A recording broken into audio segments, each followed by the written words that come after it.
દેશની પાર્લામેન્ટમાં 2 દિવસ પહેલા જે રીતે દેશના ગૃહમંત્રી અમિત શાહ દ્વારા જે આંબેડકર સાહેબ વિશે ઉચ્ચારણો કરવામાં જે કટાક્ષની રીતે હલકી માનસિકતા સાથે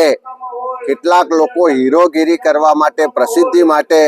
આંબેડકર આંબેડકર આંબેડકરનો જાપ જપે છે એવું કહેતા પહેલા આરએસએસ સંઘની વિચારધારા વાળા ગૃહમંત્રીએ જે ગોડસેના ચાહકો છે એવા ગૃહમંત્રીને ભારતીય જનતા પાર્ટીના લોકોએ 100 વાર વિચાર કરવો પડે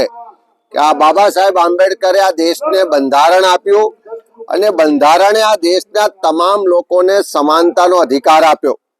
આજે દેશનો ગરીબ હોય, સામાન્ય માણસ હોય, દલિત હોય, પીડિત હોય, આદિવાસી કે શોષિત વર્ગનો વ્યક્તિ હોય, એ હક અધિકાર સાથે જીવી શકે છે, બોલી શકે છે,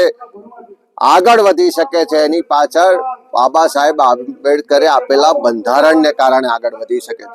ત્યારે આ સરકારની માનસિકતા જ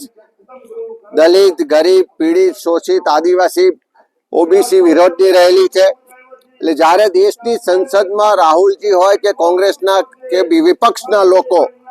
જ્યારે સંવિધાનના નામે વાત કરે,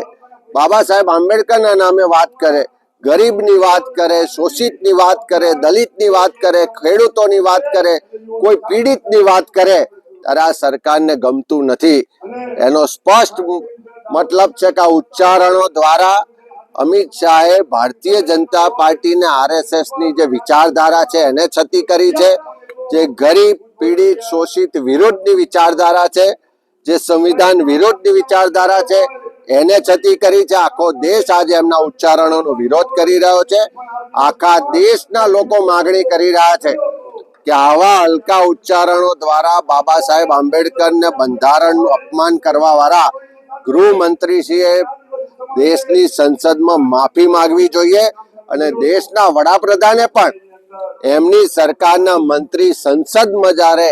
બેજવાબદાર રીતે આવા કટાક્ષપૂર્ણ રીતે બાબા સાહેબનું ઉચ્ચારણ કરીને અપમાન કરે તો પ્રધાનમંત્રી નરેન્દ્ર મોદીએ પણ ગૃહમંત્રીને રાજીનામું આપવા માટે, માફી માંગવા માટે કહેવું જોઈએ।